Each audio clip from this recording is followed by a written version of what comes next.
So guys, आज हम बात करने वाले Thor the dark world movie की। थॉर की इस मूवी में थॉर का सामना एक ऐसे दुश्मन से होता है जो पूरी यूनिवर्स को अंधेरे में डालना चाहता था। वैसे तो ये एमसीयू की बहुत इंपॉर्टेंट मूवी है, पर ये कुछ लोगों को समझी नहीं। सो गाइस, आज मैं Thor the dark world movie की पूरी स्टोरी शॉर्ट में एक्सप्लेन करूँगा, तो आइए देखते हैं।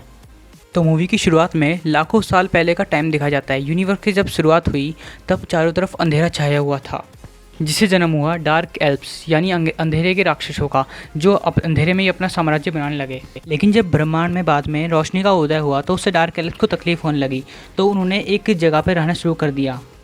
लेकिन वो ब्रह्मांड को दोबारा अंधेरे में डालना चाहते थे, इसलिए उनके राजा मेलिकेथ ने अपनी ताकत से रियलिटी स्टोन को एक ईथर में बदल दिया। ईथर की मदद से वो पूरे ब्रह्मांड में दोबारा अंधेरा फैलाना चाहता था, पर यह काम इतना आसान नहीं था। इसके लिए मेलिकेथ को कन्वर्जेंस का इंतज़ार करना पड़ा। कन्वर्जेंट एक ऐसा इवेंट है जिसमें काफ़ी सारे प्लैनेट्स एक लाइन में आ जाते हैं, पर ये 5000 साल में सिर्फ एक बार होता है। कन्वर्जेंट के दौरान मेलिकेथ ने ब्रह्मांड पर ईथर छोड़ दिया, पर एसगार्ड के राजा जोर, जो कि ओडिन के पिता है, वो इनकी लेने के लिए आ गए। एसगार्डियंस वहाँ पे सब राक्षसों की ले लेते हैं एंड वो उस ईथर को छीन लेते हैं एंड वो एक सुनसान सी जगह पे उसे छुपा देते हैं। और फिर मेलिकेथ अपने साथी बचे हुए साथियों के साथ भाग जाता है एंड वो फिर गहरी नींद में सो जाता है। फिर सीन शिफ्ट होता है 2013 में, जहाँ पे लोकी ने पृथ्वी पे जो कांड किया था 2012 की एवेंजर्स मूवी में, उसकी वजह से ओडिन उसे ज़िंदगी भर जेल की सज़ा दे देते हैं। दूसरी तरफ थॉर अपने दोस्तों के साथ 9 ग्रहों को संभालने में लगा था। 2 साल पहले जब बाइफ्रोस्ट टूटा था तब एसगार्ड वाले दूसरे ग्रहों पर नहीं जा पा रहे थे तब से, इसलिए सभी जगहों पर एलियंस ने आतंक मचा दिया था। पर अब टेज़रेक्ट क्यूब की पावर से बाइफ्रोस्ट ठीक हो जाता है एंड वो दोबारा कहीं भी जा सकते हैं। दूसरी तरफ पृथ्वी में जेन लंदन गई हुई थी एक रिसर्च के लिए। वहाँ पे एक बिल्डिंग में ग्रेविटी अजीब तरह से काम कर रही थी। जेन जब इन्वेस्टिगेशन के लिए जाती है तो अचानक से वहाँ से वो गायब हो जाती है। ये सब इसलिए हो रहा था क्योंकि फिर से कन्वर्जेंस का वक्त नज़दीक आ गया था। उससे ग्रेविटी कम हो गई थी और हर जगह पोर्टल खुलना शुरू हो गए थे। ये एक पोर्टल से जेन उस प्लैनेट पे पहुंच जाती है जहाँ पे ईथर को छुपा के रखा गया था। जब जेन ईथर के पास जाती है तो वो उसके शरीर में घुस जाता है, जिससे वो बेहोश हो जाती है और घंटों तक वहीं पड़ी रहती है। जब हेमदाल थॉर को ये बताता है कि जेन फॉस्टर कहीं गायब हो गई है, तब थॉर पृथ्वी में ढूंढने के लिए जेन फॉस्टर को आता है। सॉरी, उल्टा बोल दिया। तब तक जेन वापस लौट गई थी और अब उसकी बॉडी से भयानक रेडिएशन निकल रहा था।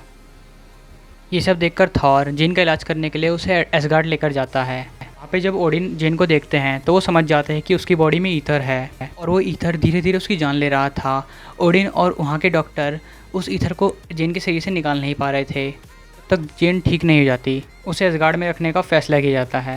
दूसरी तरफ मेलिकेथ को जैसे ही ये महसूस होता है कि किसी ने ईथर का इस्तेमाल किया तो वो होश में आ जाता है और वो फिर से अपने अधूरे मिशन को पूरा करने में लग जाता है। मेलिकेथ अपने कमांडर एल्ग्रिम को चालाकी से एसगार्ड की जेल में भेज देता है। वहाँ पे एल्ग्रिम जेल तोड़कर सभी कैदियों को आज़ाद कर देता है ताकि उससे सबका ध्यान भटक जाए, ताकि उससे मेलिकेथ की सेना एसगार्ड में घुस पाए। जब थॉर और ओडिन सारे कैदियों को संभाल रहे थे तब मेलिकेथ चुपचाप एसगार्ड के अंदर आ जाता है। फिर मेलिकेथ जेन के पास पहुँचता है ईथर हासिल करने के लिए, लेकिन वहाँ उसकी माँ फ्रीगा, थॉर की माँ, खुद कुर्बान हो जाती है। फिर मेलिकेथ को वहाँ से खाली हाथ भागना पड़ता है। फ्रीगा की मौत की वजह से ओडिन बहुत दुखी होते हैं और वो गुस्से में जेन को जेल में डाल देते हैं और ख़ुद मेलिकेथ से बदला लेने के लिए उल्टे सीधे कदम उठाने लगते हैं। थॉरी जानता था कि मेलिकेथ ईथर लेने के लिए दोबारा एसगार्ड पे हमला जरूर करेगा, इसलिए वो जेन को एसगार्ड से निकालकर किसी और प्लैनेट पे ले जाना चाहता था, लेकिन ओडिन इसकी इजाज़त नहीं देते। फिर थॉर चोरी छुपे जेन को भागा ले जाता है, साथ में लोकी को भी ले आता है क्योंकि लोकी महल से निकलने के सारे सीक्रेट रास्ते जानता था। फिर थॉर, लोकी और जेन बाकी लोगों को चकमा देकर किसी और प्लैनेट पे पहुंच जाते हैं। वहाँ लोकी मेलिकेथ को बेवकूफ़ बनाकर जेन की बॉडी से पूरा ईथर निकलवा लेता है। फिर थॉर उस ईथर को तबाह करने की कोशिश करता है, पर वह तबाह नहीं होता। इसके बाद मेलिकेथ सारे ईथर को अपनी बॉडी में एब्जॉर्ब करके वहाँ से चला जाता है। फिर वहाँ लोकी और थॉर की एल्ग्रिम से लड़ाई होती है, जिसमें लोकी मारा जाता है। फिर थॉर और जेन एक पोर्टल के थ्रू पृथ्वी पहुँचते हैं और वहाँ वो डॉक्टर सेल्विक से मिलते हैं। वहाँ डॉक्टर सेल्विक उन्हें बताते हैं कि कन्वर्जन का सबसे ज़्यादा असर ग्रीनविच शहर में दिखेगा, इसलिए मेलिकेथ वहीं पे अपने काम को अंजाम देगा। डॉक्टर सेल्विक ने वहाँ एक ऐसा डिवाइस बना के रखा था जो कन्वर्जन के वक्त किसी को भी कहीं भी टेलीपोर्ट कर सकता था। वो लोग उस डिवाइस को मेलिकेथ के खिलाफ इस्तेमाल करने का फैसला करते हैं। फिर मेलिकेथ वहाँ पहुँच जाता है। थॉर मेलिकेथ को लड़ाई में उलझा कर रखता है ताकि कन्वर्जन का समय बीत जाए। जेन अपने डिवाइस की मदद से मेलिकेत की सेना को किसी और प्लैनेट पे टेलीपोर्ट करने लगती है। पर फिर जब कुछ देर के लिए थॉर मेलिकेत से अलग होता है, तब जो मेलिकेत है तब वो उस पोर्टल की मदद से ब्रह्मांड पे ईथर छोड़ना शुरू करता है। लेकिन तब थॉर वहाँ आकर उस डिवाइस से मेलिकेत पर हमला करता है और जेन उस पोर्टल से उसे कहीं और टेलीपोर्ट कर देती है। मेलिकेत की शिप को उस प्लैनेट पे भेज दिया जाता है जहाँ पे मेलिकेत था और मेलिकेत उसके नीचे दब के मर जाता है। अब कन्वर्जन का वक्त बीत चुका था और ब्रह्मांड मेलिकेत के खतरे से टल चुका था। और एसगार्ड लौटकर ओडिन से अपने गुनाहों की माफ़ी मांगता है और वो एक बार फिर से राजा बनने के लिए मना कर देता है। फिर वहाँ हमें पता चलता है कि यहाँ पे ओडिन के रूप में लोकी बैठा हुआ था। लोकी ने इस बार भी मरने का नाटक किया और खुद राजा बन के ओडिन को अपने जादू से पृथ्वी पे भेज दिया और वो एसगार्ड में राज करने लगा। मूवी में एक मिड क्रेडिट सीन और एक पोस्ट क्रेडिट सीन है।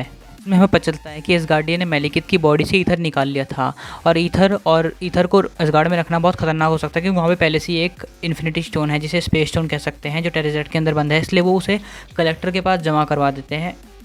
जो कलेक्टर वहाँ पे अनेकों ही चीज़ें जमा करता था, इसलिए उसे ईथर की जिम्मेदारी सौंप दी जाती है।